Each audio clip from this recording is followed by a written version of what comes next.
Like and subscribe right now. Or else this will be in your bed tonight. Incidentally, the whole line standing to get in gasped when she hit me, then gasped again when I hit her. I guess we had some pretty good drama that night. What gender-based double standard infuriates you the most? When was the last time you saw a man in a yogurt commercial? I like yogurt too, damn it. If a girl goes out and has sex with 30 guys, she's a slut. If I go out and have sex with 30 guys, suddenly I am a homosexual. That a guy can be charged with rape for having sex with a drunk girl even if he was equally drunk. The guy can be held accountable and responsible for his actions, but the woman is apparently incapable of making her own decisions while drunk. Police physical agility test standards. Men are expected to perform the exact same job but have to meet twice the physical requirements as women. I'm not even saying raise the standards for women, I am saying if a woman can be a cop by doing 10 push-ups and 20 sit-ups, then why can't a man?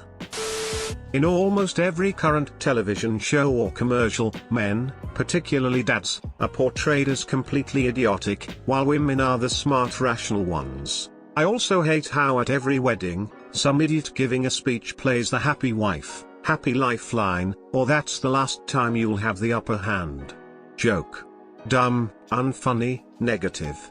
Men who do these jokes are the worst. You know they have no say in their households, and they deserve it for being spineless. Basically, interacting with kids you don't know, or hell, even kids you do know. If a woman does it, she's being cute and stuff. When a guy does it, people expect him to be a creep. Like when you see a kid that has lost her parents in a store. When a female takes that kid by the hand to search for his parents, it's a nice gesture to comfort the kid. When a guy does it, he's a potential rapist. I'm getting married in 22 days. No exceptions, professional involved with putting on our wedding has emailed my fiancé, but not me. She's had to forcibly insert me into the conversations. Even when I am the one who sent the initial email. The wedding coordinator actually ignored her adding me to the email conversation the first time. She had to add me a second time. When we talk in person, they attempt to pull her off to the side and discuss the events away from me, since it'll all be up to her. Even, some of our friends have found themselves referring to it as her big day before being glared at and reminded that it's both of us. People, I am half of the marriage. My opinions about this wedding matter, even if every bridal show magazine whatever ever makes it out that the bride demands solitary control. My fiancé, who has an anxiety disorder and gets extremely upset when she has to deal with too many open-ended questions, does not appreciate you taking me out of the conversation, and neither do I. My mom's a doctor, and my dad was a house husband. One time I got sick in elementary school, so I went to the nurse, who was going to call my parents to come get me. The nurse asked me where I could call my mom, and I said she was probably busy at work and she should call my dad. The nurse ignored that and asked where my mom worked, the intensive care nursery at blah blah medical center. Okay. Who should I ask for? Dr. Zappa. No, you mean Mrs. Zappa. She's a doctor. No, you mean a nurse. No, she's a doctor. So she looks up the number in the phone book and calls the ICN. The receptionist answered, and thanks to the giant 1990s corded telephone, I could hear both ends of the conversation. Hello, may I speak to one of your nurses? Mrs. Zappa? The receptionist laughed at her for a good 5 or 10 seconds, then said, you mean Dr. Zappa? Is one of her kids sick? Just a minute. When my mom got on the phone, and the school nurse explained the situation, my mom was like, okay, well, I'm doing rounds right now. Why don't you call his father? If I'm gone for a week, hardly anybody bats an eye. But while my wife was away for a week, the help came from every direction. Why the scare quotes? Because the help actually consisted of every female family member and friend of my wife treating me like a child. Cooking, cleaning, laundry, childcare. You name it, they assumed I couldn't handle it. And then the looks of condescension when I said I could manage just fine, Thank you very much. Their mouths said well, call if you need anything, but their eyes said oh his poor children. I appreciate offers of help, but not when they're founded on pity. And where's the help for my wife when I'm not around? If a woman hits a man, he is expected to ignore it, not say anything. If a man hits a woman, instant scandal. People, stop hitting each other. Story time.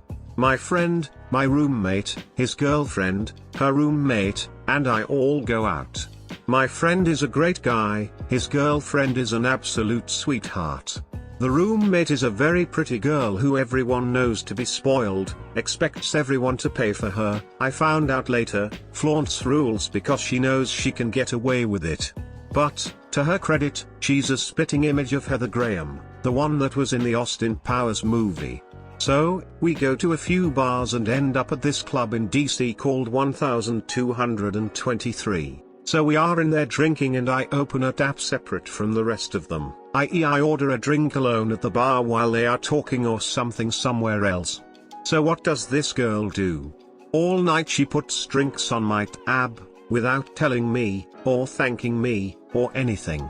And she's getting more and more obnoxious. I remember one thing in particular cemented in my mind: I never wanted to hang out with her again. She started making fun of homeless people, in general. I thought that was extraordinarily callous, but it's a big, loud club, and I can barely hear her, and basically I'm trying to get through the night so I can never see her again. Incidentally, I wasn't drinking all that much that night because I was the designated driver. So we get ready to leave, I go to pay my bar tab, and you can guess what happened. I grab the check and go confront her, asking for her part of it, about 90%. She laughs in my face and tells me something along the lines of "You'll never get in my pants like that." Then she leads our group towards the exit. My friends later tell me they didn't know this was happening. I give it one last shot. I tell her I am going to make the bar split up the tab, and if she doesn't pay her part, she can deal with them. Basically I'm saying I'm not covering for you, pay your own tab. This is where her lovely idiotic facade breaks down and she goes full on crazy. She full on slaps me right there at the entrance to the club, in full view of dozens of people in line. She hit me so hard, so perfectly, that it resounded in the little airlock area in between the outer door and inner door. My friend and his girlfriend are standing there with their mouths open. Then she drew her hand back again. A curtain of red just came down and I smacked, backhanded, that bitch right in her mouth. She kind of pinballed off the outer door but remained standing. I gave her about 10%. I'm not saying she deserved it. I'm not saying hitting her was justified, as with my size advantage I probably could have killed her, but man, did it feel good to get back at her. I apologized later, to her roommate, i.e. my friend's girlfriend, but pretty much the three of us ended up never talking to her again, and the girlfriend moved in with us a short time later. So you can hit a girl. Incidentally, the whole line standing to get in gasped when she hit me, then gasped again when I hit her. I guess we had some pretty good drama that night. What infuriates me about double standards is that most people use it as a way to bash the offending gender instead of looking for ways to fix the problem. Or people will come on and say, as a man or woman, I don't do this. Sorry about my gender, uck. Don't apologize for your gender. Your gender did nothing wrong, society as a whole did something wrong. Good news is, these double standards can be fixed. It will take time, but it can be done. A common one I see is, why do I have to pay for everything? Uck. It's not even as common today as people make it seem. Don't want to pay for everything? Don't date a person that expects you to. If they expect you to despite the fact that you don't wish to do so, then you should dump them, not begrudgingly do something you don't want to. This can be said for most double standards. You don't have to conform to them just because you think everyone else is. Part of how you break double standards is by not conforming to them. Considering how a dad being a stay-at-home parent was considered bad, nowadays it's definitely not as bad as it used to be, and it continues to get better every year that goes by. All double standards make me sad. However, they can be changed. It's a slow process. Bashing the offending gender won't change it. Like and subscribe for more r/ask Reddit videos.